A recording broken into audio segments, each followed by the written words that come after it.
அண்மை செய்தியை பார்த்துக் கொண்டிருக்கிறோம். நெல்லை ரோஸ்மேரி மெட்ரிகுலேஷன் பள்ளியில் 8ஆம் வகுப்பு மாணவனை சக மாணவன் அரிவாளால் வெட்டியதால் பரபரப்பு ஏற்பட்டிருக்கிறது. பள்ளியில் உள்ள தங்கள் பிள்ளைகளை வீட்டிற்கு அனுப்ப வலியுறுத்தி பெற்றோர்கள் திரண்டு வாக்குவாதம் செய்து வருகிறார்கள்.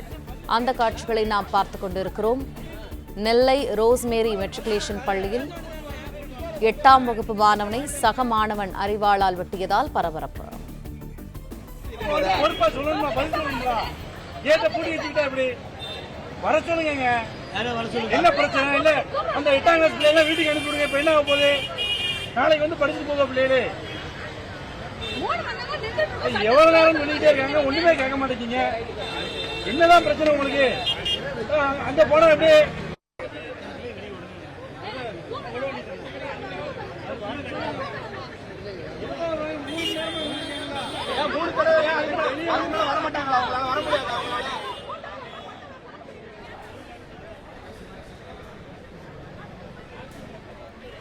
பள்ளியில் உள்ள தங்கள் பிள்ளைகளை வீட்டிற்கு அனுப்ப வலியுறுத்தி பெற்றோர்கள் அங்கு திரண்டு வாக்குவாதம் செய்து கொண்டிருக்கிற அந்த காட்சிகளை பார்த்துக் கொண்டிருக்கிறோம். கூடுதல் தகவல்களை எமது செய்தியாளர் நாகராஜன் வழங்க கேட்போம்.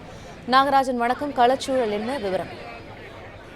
8ஆம் வகுப்பு படிக்கக்கூடிய மாணவன் அறிவாளர் சக மாணவனை அதே வகுப்பறையில் வெட்டிய சம்பவம் பள்ளி வளாகத்தில் மட்டுமல்ல, ஒட்டுமொத்தமாக பாளையங்கோட்டை பகுதியில் பெற்றோர்களிடம் மிகப்பெரிய ஒரு பரபரப்பு ஏற்படுத்தியிருக்கிறது.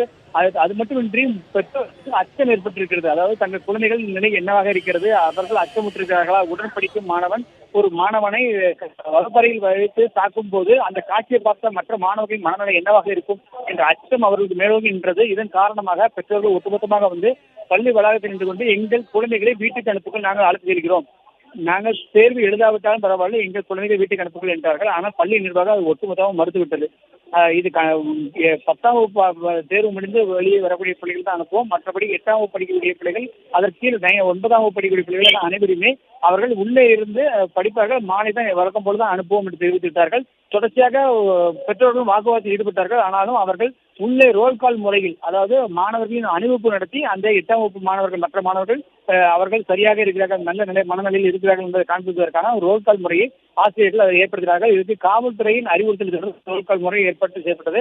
அதன் அடிப்படையில் மாணவிகள் அந்த 8ஆம் வகுப்பு படிக்கக்கூடிய அந்த குறிப்பிட்ட பிரிவை சேர்ந்த மாணவர்கள், அதாவது அந்த வகுப்பு சேர்ந்த மாணவர்கள் அனைவரும் ரோல் கால் முறையில் அனைவரும் வளம் வந்து அவர்கள் பெற்றோர்கள் பார்த்துவிட்டு அது சென்ற பிறகுதான் இந்த போராட்டம் ஒரு முடிவுக்கு வந்தது.